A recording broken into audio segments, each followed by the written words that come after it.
شفاعت رسول صلی اللہ علیہ وآلہ وسلم کے حوالے سے کیا عقیدہ ہونا چاہیے؟ شفاعت رسول برحق ہے صلی اللہ علیہ وآلہ وسلم. بخاری مسلم میں درجنوں احادیث ہیں، دنیا کی آلموسٹ ہر حدیث کی کتاب میں اس سے متعلق احادیث موجود ہیں. اس کی اصل قرآن میں ہے، عسیٰ ان یبعثک ربک مقاما محمودا، سورہ بنی اسرائیل میں. اور نبی علیہ السلام نے اس آیت کو تلاوت کر کے فرمایا کہ یہ مقام شفاعت کے بارے میں ہے. قریب ہے کہ اے محبوب صلی اللہ علیہ وآلہ وسلم، ہم آپ کو ایسے مقام پر فائز کریں گے جو مقام محمود ہے، جہاں ہر کوئی آپ کی تعریف کر رہا ہوگا. اور اسی کانٹیکسٹ میں نبی علیہ السلام نے وہ حدیث شفاعت بیان کی کہ قیامت والے دن سب لوگ سب سے پہلے حضرت آدم علیہ السلام کے پاس آئیں گے سفارش کے لیے، اور پھر اس کے بعد وہ کہیں گے آج مجھے اپنی جان کی فکر ہے. تم نوح کے پاس جاؤ، نوح علیہ السلام کہیں گے آج مجھے اپنی جان کی فکر ہے.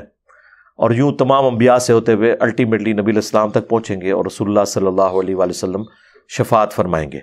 لیکن یہ شفاعت بالاذن ہوگی، بالوجاہت، دھونس زبردستی کے ساتھ نہیں ہوگی. دھونس والی جو شفاعت ہے اس کا کوئی کنسپٹ قرآن و سنت میں موجود نہیں ہے. یہ اتنا بڑا جرم ہے، رسول اللہ کی بھی گستاخی ہے اور اللہ کی بھی گستاخی ہے. اور پبلک میں یہ امیج ہے کہ شاید اللہ تعالیٰ تلا ہوا ہے نعوذ باللہ لوگوں کو جہنم میں پھینکنے کے اعتبار سے، اور رسول اللہ جو ہے نا وہ اللہ تعالیٰ کے ساتھ لڑ جھگڑ کے تو اپنے امتیوں کو بچا رہے ہوں گے. یہ اگر کسی کا کنسپٹ ہے تو وہ کافر ہے. رسول اللہ کی کیا مجال ہے کہ وہ اللہ کے اذن کے بغیر کسی کی سفارش کر سکیں؟ سورہ الزمر میں موجود ہے کہ اے نبی، جن کے حق میں عذاب واجب ہو چکا ہے، کیا تم انہیں آگ سے بچا لو گے؟ نبی علیہ السلام نے کبھی یہ دعویٰ کیا؟ اور جو نبی اپنی بیٹی کو کہہ رہا ہے، بخاری مسلم دونوں میں حدیث، صرف بیٹی نہیں، چچا کو، پھوپھی کو، اے نبی کے چچا عباس، میرے مال سے جو لینا ہے لے لے، اگر اللہ نے تجھے پکڑ لیا میں اللہ کے حضور تجھے چھڑوا نہیں سکوں گا. اے نبی کی پھوپھی صفیہ، میرے مال سے جو لینا ہے لے لے، اگر اللہ نے تجھے قیامت کے دن پکڑ لیا میں تجھے چھڑوا نہیں سکوں گا. اے نبی کی بیٹی فاطمہ، میرے مال سے جو کچھ لینا ہے وہ لے لے، اگر اللہ کے حضور تو پکڑی گئی تو میں تیرے کچھ کام نہیں آؤں گا. یہ سیدہ فاطمہ وہ ہیں جن کے بارے میں بخاری مسلم میں حدیث ہے کہ وہ جنتی عورتوں کی سردار ہے. باقی تو شاہی کوئی نہیں نا. ہاں، فاطمہ سا ہے ہی کوئی نہیں. تیری رابعہ بصریہ تے شاہی کوئی نہیں. کہنا جی رابعہ نے ایک ہاتھ آگ چکی سی کہ میں جنت کو آگ لگانے جا رہی ہوں، اور ایک ہاتھ میں انہوں نے پانی کا لوٹا اٹھایا ہوا تھا کہ میں جہنم کو بجھانے جا رہی ہوں. اور چھڑ دو بس وہ قسمت اتنی چنگی ہے کہ اس زمانے کو انجینئر نہیں سی ہے. ہاں ہاں، نہیں تو جو کچھ ہوں ہو رہا ہے نا یہ کچھ ادھر ہی ہونا سی. وہ تہاڈی ہیروئن نہیں سی ہونی. پھر اور مسلم ہسٹری کی یہ ہیروئن ہے رابعہ بصریہ. جیسے ہیرو ہے نا ان کے باقی بایزید بستامی، ذوالنون مصری، ابو الحسن خرقانی، جنید بغدادی، تو یہ ہیروئن بھی ہے ایک. تو شفاعت بالاذن ہے. من ذا الذی یشفع عندہ الا باذنہ، کون ہے جو اللہ کے حضور کسی کی سفارش کر سکے مگر اس کے اذن کے ساتھ. ہاں، جب اذن ہوگا تو بخاری مسلم میں یہاں تک موجود ہے کہ نبی علیہ السلام نے فرمایا کہ جب میرے ہاتھوں پہ شفاعت کا دروازہ کھلے گا پھر انبیاء، فرشتے اور نیک لوگ بھی سفارش کریں گے. ٹھیک ہے، وہ ہم سفارش کو، شفاعت کو مانتے ہیں. شفاعت کو کون نہیں مانتا؟ اور جو لوگ شفاعت کے منکر ہیں، جو منکرین حدیث ہیں، وہ کہتے ہیں یہ قرآن کے خلاف ہے. تو میں نے پورا مقدمہ اس کے اوپر ریکارڈ کروا دیا، آلموسٹ 40 منٹ کا، شفاعت رسول سے متعلق عقیدہ. اس میں نے بتایا کہ قرآن میں اس کی اصل موجود ہے، اور جن جن آیات کو اس حوالے سے پیش کیا جا سکتا تھا وہ میں نے پیش کیا، اور ان کا مقدمہ الٹا ہے. ان کا مقدمہ یہ ہے کہ یا جنت ہوگی یا جہنم ہوگی. تو یہ درمیان کی کیٹیگری کہاں سے آ گئی کہ ایک بندہ جہنم میں چلا گیا اور پھر اسے نکال لیا جائے گا؟ ٹھیک ہے، تو اس کی اصل وہ قرآن کی آیت ہے، ان اللہ لا یغفر ان یشرک بہ ویغفر ما دون ذلک لمن یشاء. اللہ شرک کو معاف نہیں کرے گا، اس کے علاوہ جتنے گناہ ہیں جس کے لیے چاہے گا معاف کر دے گا.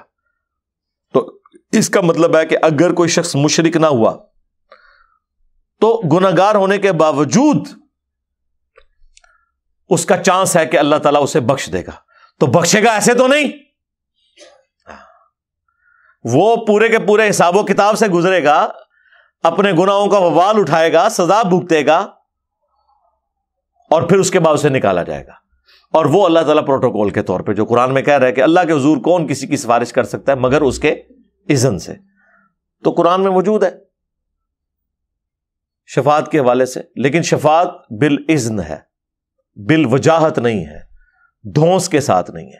یہاں پہ ہمارا صوفیاء کے ماننے والوں کے ساتھ اختلاف ہو جاتا ہے، وہ کہتے ہیں نہیں جی چھڑوا لیں گے، چھڑ دو وچ عبد القادر پہ گیا جی، ہاں وہ کہتے ہیں نہیں عبد القادر جیلانی نے فرمایا ہے، یعنی وہ فرمانے کو یہ سمجھنے سے قرآن حدیث میں لکھا ہوا ہے جی عبد القادر جیلانی نے فرمایا کہ میں اس وقت تک نہیں جاؤں گا جنت میں جب تک کہ اپنے مرید نہ لے جاؤں۔ تو کیا عبد القادر جیلانی کا مرتبہ سیدہ فاطمہ سلام اللہ علیہا سے زیادہ ہے؟ لیکن ان کے بارے میں تو بخاری مسلم میں آ رہا ہے کہ اے نبی کی بیٹی فاطمہ میرے مال سے جو لینا ہے لے لے، اگر اللہ کے حضور پکڑی گئی تو میں بھی تجھے نہیں چھڑا سکوں گا۔ اور سرکار انہوں تو چھاڑ دو، نبی علیہ السلام کے اپنے بارے میں آیا، حالانکہ یہ امت کی تعلیم کے لیے، اس کے بعد بھی اگر امت گمراہ ہوتی ہے نا تو چلی جائے جہنم میں۔ اگر اس سے بڑھ کر کوئی سمجھا سکتا تھا تو مجھے بتائیں آپ۔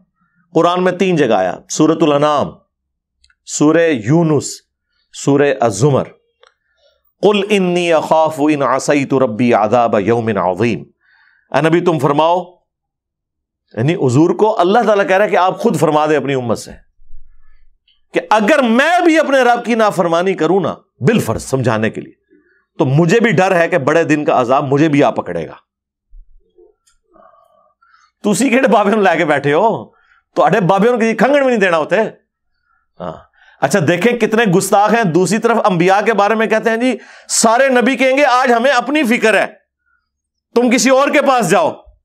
اچھا نبی کہہ رہے ہوں گے ہمیں اپنی فکر ہے، تو اڈے بابے کہہ رہے ہوں گے کہ میں وڑاں گا ہی نہیں تک تو اپنے مرید نہ لے جاواں۔ تو اس کا کیا مطلب ہے؟ یہ اپنے بابوں کو انبیاء سے بڑھ کے سمجھتے ہیں۔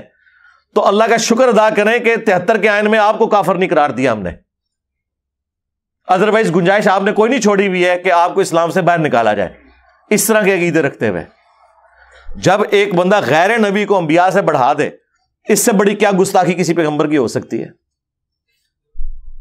آپ مجھے بتائیں جو اتنے گستاخ ہوں پیغمبروں کے، ان کے اوپر پھر اگر میری جیسی بلا اللہ تعالیٰ چھوڑ دے، جو ان کو گالیاں نہ دے، سورہ نے سور میں نے نہیں کبھی کسی کو کہا، صرف مہذب طریقے سے بتائے کہ مرنے سے پہلے اے مسلمان کر لے اس پہ غور، کتابوں کا خدا اور ہے، ان بابوں کا خدا اور ہے، تو اس سے سافٹ بات ہو سکتی ہے کوئی؟